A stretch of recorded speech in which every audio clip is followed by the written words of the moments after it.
Welcome to Poland Daily News. My name is Aleksander Wierzejski. The Windmill Bill has stirred voters' emotion, and the Law and Justice MPs are sounding the alarm about illegal lobbying. It turns out that a lawyer representing the energy industry appeared at the meeting of the joint parliamentary committees dealing with the bill yesterday. And the rapporteur, Member of Parliament Krzysztof Gadowski of the Civic Coalition, consulted him about his statements. More on this topic by Konrad Chmioła. On Tuesday, the Civic Coalition Club submitted an amendment to the bill of freezing energy prices for next year. The provisions concerning wind farms were removed from the bill. The representative of the proposers is Member of Parliament Krzysztof Gadowski, who was unable to answer questions about the content of the bill at yesterday's joint meeting of the Finance and Energy Committees. The representatives of the applicants has the floor. Excuse me, Mr. President, may I yield the floor? Can our representatives replace me? I'm already explaining. These provisions are modeled on the gas law, freezing gas prices, which has been in place until now. At the meeting of the Finance and Energy Committee, the petitioners were represented by Adam Romanowski, member of the Civic Coalitions, argued that he was an expert from their think tank, the Civic Institute. Mr. Suski knows very well what the Civic Institute is. Like many parties in the European Union, we have our own think tank, and there are our experts there to help us with legislation. This is clear to everyone, and we have never allowed ourselves to make such attacks against your experts. According to a Member of Parliament Marek Suski, Adam Romanowski, who is working on the law, fulfills the criteria of a lobbyist for energy companies as defined in the law. Law on lobbying in the legislative process. According to the Act, lobbying is any activity carried out using legally permitted methods with the aim of influencing public authorities in the legislative process. Zapytaliśmy, kim jest ten tajemniczy człowiek? We asked who this mystery man was, and after a long while, we received an answer. Information that this person is a representative of the Civic Institute. We have verified that this person does not cooperate with the Institute. Mr. Adam Romanowski turned out to be a partner in law firm representing huge wind energy industry. Dear Mr. Speaker, we already had a scandal. The freezing of energy prices this year was possible thanks to the introduction of the so-called Solidarity Shield. Polish households will pay only 40% of the market price of electricity this year. The rest will be paid by energy companies. It is worth noting that the original wording of the Civic Platform Poland 2050 Act envisages a departure from these provisions. Dear Paul, this evil propaganda of law and justice is coming to an end. We all know that we have been looted by state-owned companies. They extracted money from us when it was hardest in 2022. Where was this money going? For dozens of billions in profit for Orlen. Na dziesiątki miliardów zysków dla Orlenu. An exemption from the solidarity levy arises from this law. Who paid it? Companies that have clean energy sources installation, most often windmills, and those that build these windmills. And these companies will benefit from this law. Law and Justice members compare the windmill scandal to the Rivin scandal of early 2000s. Za dwa słowa tylko. In just 2 words, an investigative commission has been set up and a verdict has been passed. We can't leave it at that. We must see it through to the end. Polska 2050 bagatelizują tę sprawę. Another controversial aspect of the original version of the law, freezing energy prices, was the reduction of the required distance from residential buildings to 300 meters for multi-family houses and 400 meters for single-family houses. as well as the possible expropriation of land for the construction of wind farms. To jest właśnie afera hazardowa, przecież tam... This case can also be compared to the gambling scandal. Such insertions are well-known trick for lobbyists. A commission of inquiry must be set up. The public prosecutor's office will not find out everything. The district prosecutor's office in Warsaw has opened an investigation into the suspected crime of paid protection in connection with the preparation of the so-called Windmill Bill. The prosecutor's office is investigating whether a crime of corruption has been committed. The Chamber of Extraordinary Control and Public Affairs of the Supreme Court has declared the nationwide referendum of October 15 valid, which means that the poll will not be repeated. Only 40% of voters responded to questions on state property, raising the retirement age, the barrier on the border with Belarus, and migrants. So it is not binding. Paweł Błoch has more on that story. The Supreme Court Chamber of Extraordinary Control and Public Affairs was not unanimous. 3 judges dissented: Paweł Czubik, Tomasz Demendecki and Janusz Niczyporuk. Sąd Najwyższy na podstawie sprawozdania z referendum... The Supreme Court decides on the validity of the referendum on the basis of the referendum report submitted by the State Election Commission and the basis of the opinion from the examination of election protests. This formula means that the protests are examined first, and only then is a resolution made on the validity of the referendum. Protestów przybierają formę opinii, którymi Sąd Najwyższy, podejmując uchwałę... Over 2,000 election protests were submitted to the Supreme Court. The chamber reported that 1,914 protest cases were left without further action because they did not meet formal requirements. The chairman of the State Election Commission, Judge Sylwester Marciniak, admitted that there would be no dispute if it were not the provision that the referendum is binding if the turnout is over 50%. Polish electoral law accepted that a quorum was needed for the referendum to be valid.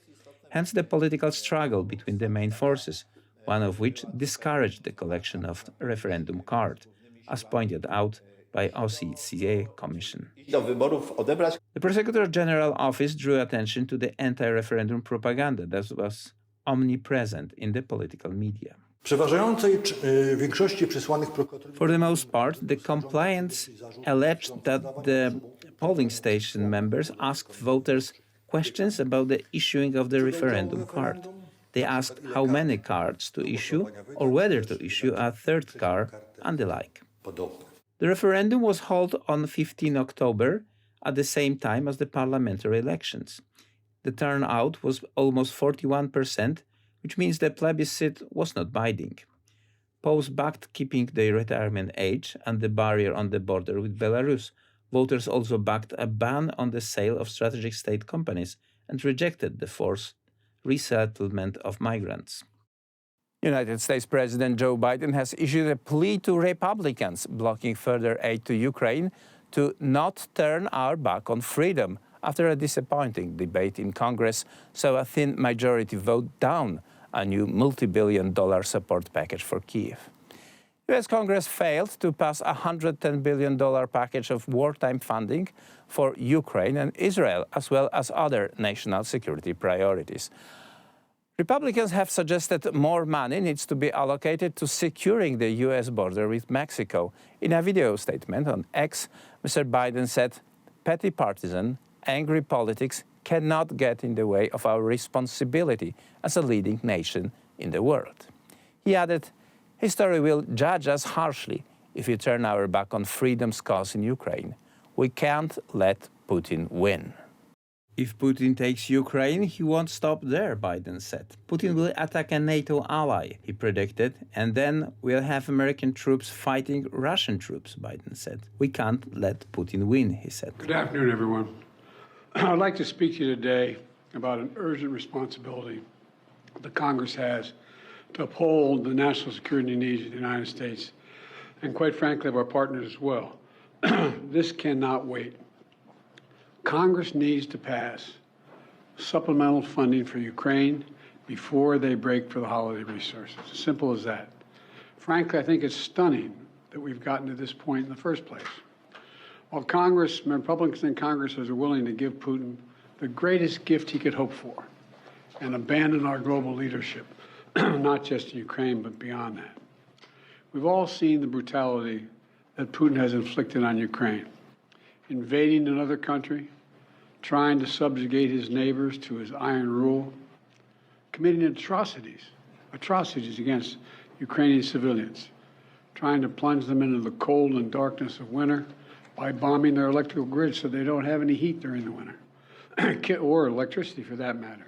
The White House warned this week that the U.S. is running out of time and money to help Ukraine repel Russia's invasion. By mid-November, the U.S. Defense Department had used $97 of $62.3 billion in supplemental funding it had received, and the State Department had used all of the $4.7 billion in military assistance funding it has been allocated, U.S. Budget Director Shalanda Young said this week. Russian forces are committing war crimes. It's as simple as that. It's stunning. Who is prepared to walk away from holding Putin accountable for this behavior? Who among us is really prepared to do that? A U.S. official said the United States has less than $1 billion in replenishment authority. This means that if Congress does not provide new funds to buy replacement equipment and the Pentagon runs out of funds, it can reprogram to keep corporate contracts flowing. The U.S., Ukraine, and arms makers may be forced to take other steps to backfill stocks. Border security with Mexico is a major issue weighing on the negotiations about Ukraine and Israel funding. I just did a meeting with the G7, which was one of the issues we discussed. All the European leaders. We are prepared to stay with us, stay with Ukraine, and our European friends are as well. Who in the United States are prepared to walk away from that? I tell you, I'm not prepared to walk away, and I don't think the American people are either. If Putin takes Ukraine, he won't stop there. It's important to see the long run here. He's going to keep going. He's made that pretty clear. If Putin attacks a NATO ally, if he keeps going, and then he attacks a NATO ally, where we've committed as a NATO member that we defend every inch of NATO territory. House and Senate Republicans are backing renewed construction of the border wall, former President Donald Trump's signature goal, while deeming large numbers of migrants ineligible for asylum and reviving a controversial policy under which asylum seekers are told to remain in Mexico while their immigration case is heard. Biden said he was willing to make significant compromises on the border issue, but said Republicans will not get everything they want. This has to be a negotiations, he said. Make no mistake, today's vote's going to be long remembered, and history's going to judge harshly those who turn their back on freedom's cause. We can't let Putin win. Say it again, we can't let Putin win. It's in our overwhelming national interest and international interest of all our friends. Any disruption in our ability to supply Ukraine clearly strengthens Putin's position. We've run out of money to be able to do that in terms of authorization. Extreme Republicans are playing chicken with our national security, holding Ukraine's funding hostage to their extreme partisan border policies. According to the anonymous U.S. State Department official, Chief of the U.S. Foreign Service Antony Blinken spoke with Israel's Strategic Affairs Minister and told him Israel needs to do more to protect civilians in the offensive in southern Gaza. Blinken also urged Minister Ron Dremer to allow more humanitarian aid into Gaza while welcoming Israel's decision to allow more fuel into the densely populated enclave. Israel battled Hamas militants in the Gaza Strip's biggest cities on Thursday and said it had attacked dozens of targets, leaving 350 Palestinians dead and the rest struggling to survive in rapidly shrinking areas of refugee. On his third trip to the Middle East since the Hamas attack on Israel from Gaza on October 7, Blinken last week pressed the Israeli government to ensure its offensive in southern Gaza does not inflict the massive casualties that its military operation in the north has caused. However, almost a week into a resumption of hostilities, the death toll has already soared to hundreds of Palestinians and Gazans cramped into Rafah on the southern border with Egypt, with hospitals overcrowded and aid not sufficient to meet needs, according to the UN Palestinian Refugee Agency.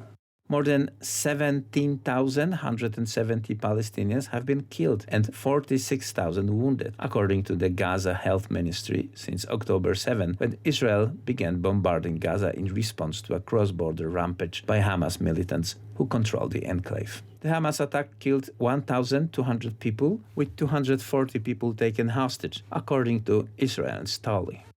That's it for now. Join us tomorrow at the usual time.